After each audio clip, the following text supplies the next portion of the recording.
Narito na naman tayo para sa isang napaka-sweet at nakakakilig na love story nila Kalingap Edu at Ate Viancy. Ulat mo ay aking makilala. Matapos ang ilang araw pagkatapos ng kanilang photoshoot ay muli na namang nakita ang dalawa. Sa hindi inaasahang pagkakataon ay inabutan ni Kalingap Edu si Ate Viancy na naglalaba. Sobrang sipag talaga ni Ate Viancy dahil kung may pasok siya, busy siya sa school. At kapag wala namang pasok ay busy naman siya sa pagtulong sa kanilang bahay. Nakakatuwa talagang suportahan si Ate Viancy dahil nakikita natin na talagang kahit gaano nakalayo ang kanyang nararating ay talaga namang down to earth pa rin siya at hindi nakakalimot sa pagtulong sa kanyang pamilya sa mga basic na gawain sa bahay.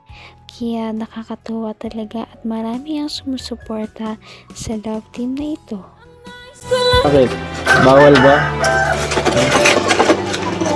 Kala ko pwede naman ako dito pumunta paminsan-minsan. Okay ka lang dyan? Gusto ko na magsasabi kayo. Sabi? Dami ko po ditong gawain, nakakaya po. Okay lang eh. Gusto rin kita sobrang sa akin paminsan-minsan para may iba naman. Ganyan yan, grabe. Kahit naghihigat. Kahit ano talagang gawin mo. Ang ganda mo.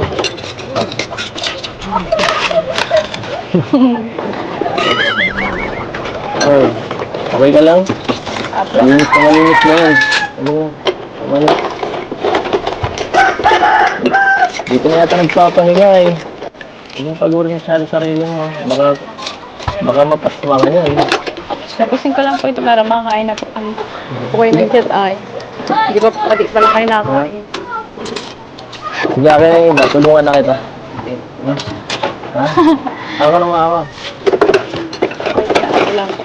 Dudumihan ka ng konti. Dudumihan ko ng konti. Marunong din ako. Marunong din ako mag-iyan. Ganito mo mag-iyan. Baka hindi ako pa nagugas yung sa inyo. Malinis na yan, tama na yan. Para talagang wifey material na si Ate Viancy dahil sobrang sipag niya talaga at kahit na busy siya sa school ay hinahanapan niya pa rin ng time na makatulong siya sa gawaing bahay sa kanilang tahanan. At dahil nga dito ay mas lalong humahanga si Kalingap Edu at ang kanyang mga supporters sa kanya. Malinis na yan, tama na yan. Baka makabasag pa ako nito. Ha, akin na. Doon na tayo. Okay lang po. Ay. Saan na lagyan ako? Lagyan mo po din kutsara. Saan na? Ako na po. Oh, saan na ba lagay yan? Ikaw po kasi di ka nagsasabi ay. Ay, naku, dapat masanay ka na sa mga surprise na ito. Gusto ko palagi kang sinusurprise ha. Mahilig ka sa surprise eh. Kaya po pala ganun yung chat niyo. Ha? Kaya po pala ganun yung chat niyo. Ano? Ano kaya yung chinat ni Eds? Tama na yan. Pahinga ka na. Kumain ka na dito. May pagkain baga. Magandang hapon po tayo. Masahin ka pa? Oh, may dala tayo dito. Makikain. Naku, baka maubos sa pagkaano nyo dito. Kanin. Madala na lang ako ng bigas na bigay ng ano. Ni Dan. Ito po lagyan niyo. Okay.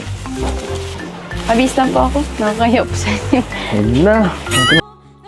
Si siguro ay na-miss talaga nila ang isa't isa dahil kahit na simple lamang ang kanilang kakainin noong araw na yon ay talagang masaya pa rin sila basta't magkasama silang dalawa. Nakakatuwa dahil binisita na naman ni Kalingap Edu si Ate Fiancee. Pagkatapos ng nakaka-stress na school ay nakita na naman niya si Kalingap Ang Edu. lakas mo ah. Ang lakas mo ah. Tingnan pa nabubungan na namin. Nabuti at nabubungan na Oo namin. nga po eh. Pasensya na po na kung natigil yung ano po, yung bahay. Pansamantala lang naman po. Okay lang yun. Okay lang po.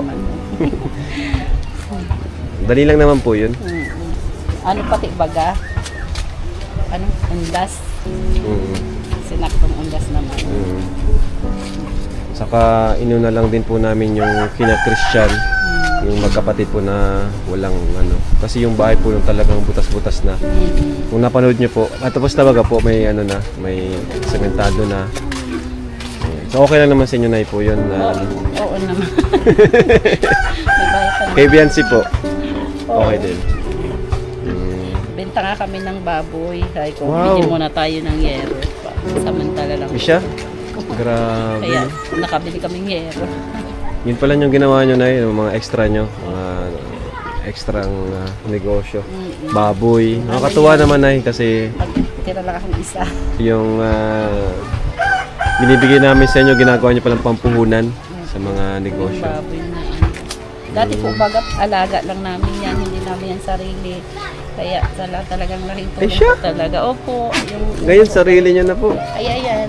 Sa yung mga Medyo nakakalungkot nga dahil pansamantala ititigil ang paggawa sa bahay nila Ate Fiancee dahil medyo nagkukulang na nga sa panggastos ang Kalingap team dahil hindi lamang ito ang kanilang pambahay na ginagawa sa panahon ngayon dahil marami pang iba ang kanilang pinapabahayan. Sa panahon ngayon ay nag-iipon muna sila bago ituloy ulit ang pabahay kay Ate Fiancee. ano para Grabe. mahirap kasi po pag nag-aalaga lang ng baboy. Si Biancy naman po, kumusta naman po siya? Hindi naman po ba siya nahihirapan sa mga schedule namin kapag nagbablog po? Hindi naman po. Hindi naman. Kaya lang talagang pag may ano siya sa school, hindi talaga siya nakakasama. Oo nga May po. exam. Ako, Okay lang naman po yun.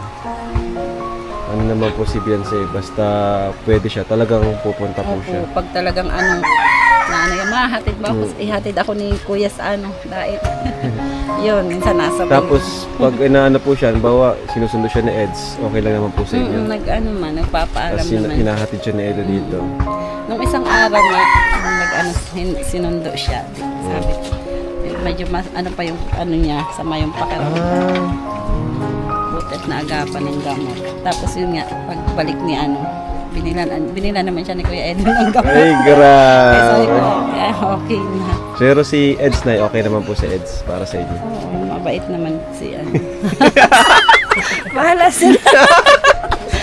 Grabe guys, hinahatid natin si nanay. Hinahatid natin si nanay. Sila naman yung nagkakaintindihan, hindi ako hindi naman. Ay, nako.